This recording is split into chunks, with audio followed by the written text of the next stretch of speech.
So these are 10 phrases that sound normal, but they are actually gaslighting. Most people never realize that they were being gaslit until it's too late, but not after this video. So here's what's crazy. Many people think that gaslighting is obvious, like someone's yelling at you, someone raising their voice, someone using abusive words.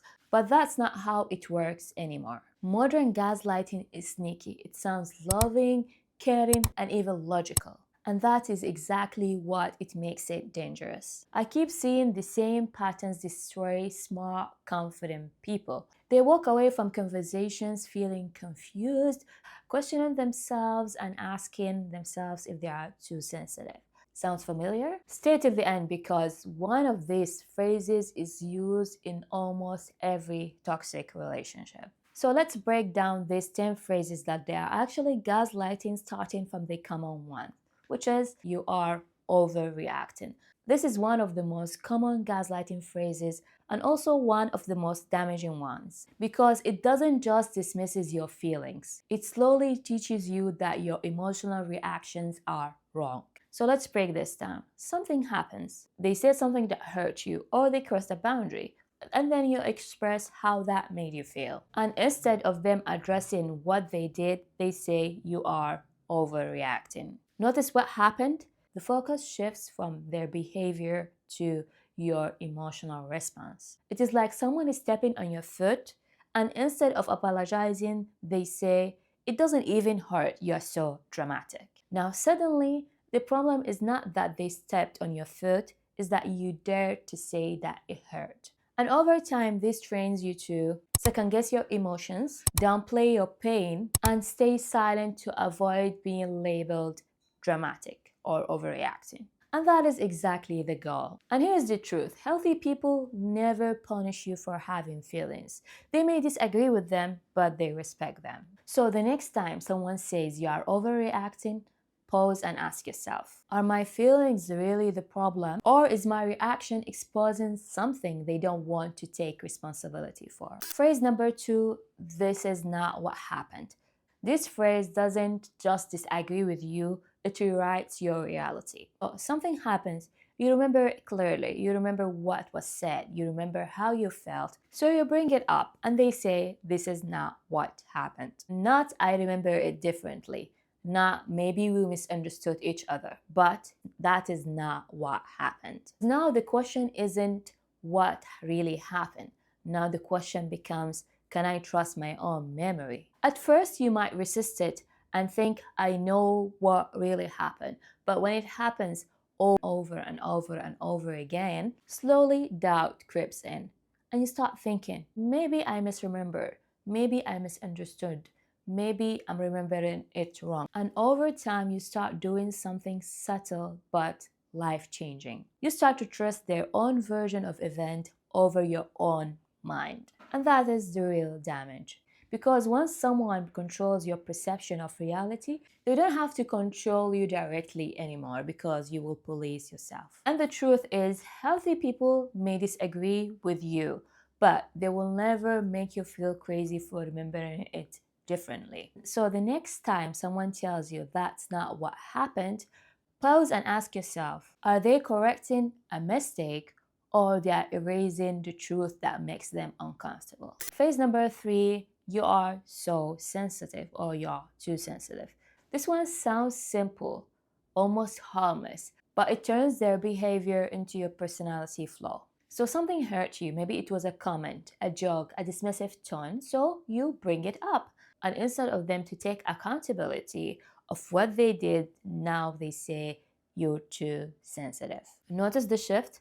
The issue now is no longer what they did, it is who you are. And suddenly you are not someone who was hurt, you're someone who is dramatic, too sensitive, emotional, and hard to deal with. And once that label sticks, every future feeling you bring gets dismissed before it's heard.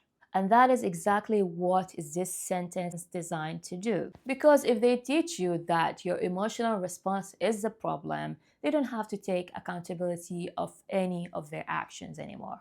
But the truth is, healthy people will never shame you for having feelings. They might not understand them, but they will always respect them. So the next time someone tells you that you are too sensitive, pause and ask yourself, am I really too sensitive? Or am I just reacting to something that shouldn't happen in the first place? Phrase number 4, I was just joking. And this phrase is a master level escape from accountability. So this is something abusive, a joke that targets an insecurity that you have. So you bring it up, and instead of them to take accountability and apologize for the joke they did, they say, I was just joking. Notice what happened? Now the issue is not that they crossed a line, is that you cannot take a joke. Now they turn your hurt into evidence that you cannot take a joke, that you're dramatic, that you are hard to deal with. And just like that, they walk away without apologizing, without reflecting, and without changing a thing. And over time, this teaches you something so dangerous. Laugh even if it hurts. Pretend that you are fine. Accept disrespect to avoid being labeled too serious or not funny. But here's the truth, you don't have to swallow disrespect to prove that you're funny. Healthy humor never comes at the cost of your dignity. Unhealthy people care if they made a joke that hurt you. They don't defend the joke because they care about your feelings and they apologize. So the next time someone tells you, relax, I was just joking, pause and ask yourself, was that really humor or cruelty wearing a smile? Phrase number 5, everyone agrees with me. So this phrase doesn't argue with your point, it makes you feel alone. You express a concern, you share how you see the situation, and you stand in your truth, and then they respond and say, everyone agrees with me. Notice what happened? Suddenly, it's not you versus them. It is you versus an invisible crowd. People you cannot see, opinions that you cannot clarify, and support that might not even exist. And whether it's true or not, it has the same effect. You start to feel isolated and you start thinking, if everyone agrees with them, am I the problem? Maybe I'm seeing this wrong. Maybe I shouldn't bring this up. This is called false social pressure because we as humans, we are wired to seek belonging. And so, when someone claims that they have the group on their side, your brain automatically questions your perspective. And that is exactly why manipulators love imaginary allies. They don't need to prove that they are right, they just need to make you feel alone. I want you to remember this. Truth doesn't need a crowd to be valid. And healthy people don't hide behind everyone. They discuss, they explain, and they listen. So the next time someone tells you, everyone agrees with me, pause and think, did I actually hear those people say that? Or am I being pressured to abandon my own perspective? Phrase number 6, you are imagining things. This phrase doesn't dismiss your thoughts. It silences your intuition. So you notice a pattern, a shift in behavior, things that don't add up. So you bring it up. And they say you are imagining things.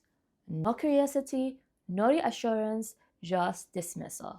And suddenly, the quiet voice inside you, the one that is trying to protect you, gets pushed away. Because now trusting your gut feels embarrassing. Like you are being paranoid, like you are creating problems that don't even exist. And so, with time, you start ignoring your instincts, even when the patterns are clear, even when what they did is obvious, even when your body reacts before your mind does. And over time, your inner warning system goes quiet, buried under their version of reality. And that is exactly what makes this phrase too dangerous. And the truth is, your intuition is not the enemy, it's your internal compass. So, the next time someone says you're imagining things, pause and ask yourself, am I truly imagining things? Or is it my intuition seeing something that they don't want it to be acknowledged? Phrase number 7, you are twisting my words. This phrase, it doesn't clarify, it turns the spotlight on you. So they say something, so you say it back, and you point how it affected you and how it made you feel. And they say, you are twisting my word. Notice what happened? They don't say, that's not what I meant, let me explain. No, they accuse you, and suddenly you become the dishonest one, the manipulative one, the one who is causing the problem. And now you are no longer talking about what they said. Now you are defending yourself. And that is how they escape accountability. You are defending your character. You are over explaining things. You are replaying conversations in your head, trying to prove that you are not twisting anything. And that is the goal. Because confusion is a powerful distraction. If they can keep you busy doubting yourself, then you'll not be able to address what they did or said. And just like that, they escape accountability. Always remember this: healthy people clarify. They don't accuse you of twisting their words. They care about being understood, not winning. So the next time someone tells you you're twisting my words, pause and ask yourself, do I truly twist their words? Or am I being blamed for noticing something that they don't want to face? Phrase number 8: why are you always making it a big problem? This phrase doesn't address the issue, it punishes you for bringing it up. So let's say something bothers you, a boundary was crossed, so you bring it up. And they say, why are you making it a big problem? Notice the shift? The problem is no longer what happened. The problem is that you brought it up. And now your boundary is reframed as conflict.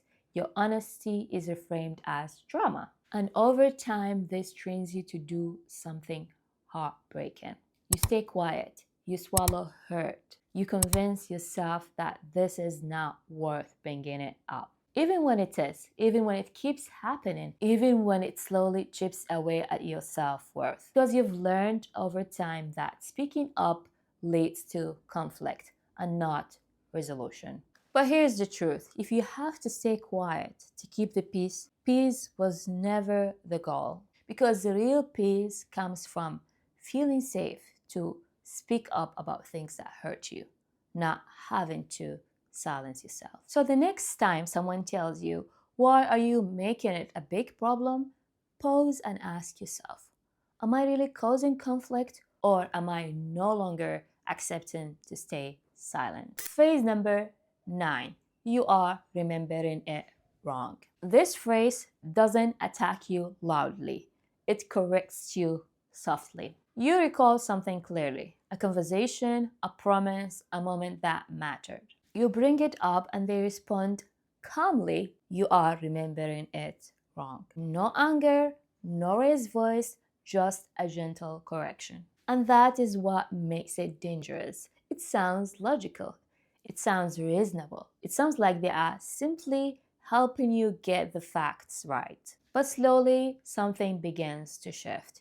You start doubting details, then conversations, then entire experiences. And you keep replaying moments in your head, wondering where your memory went wrong. And conversation by conversation, your reality starts getting written. The same way water drops break big rocks, not through force but through quiet persistence. Until one day you don't even argue back anymore. And you just assume, maybe I'm remembering it wrong again. But here's the truth: healthy people don't rewrite your reality, they respect it.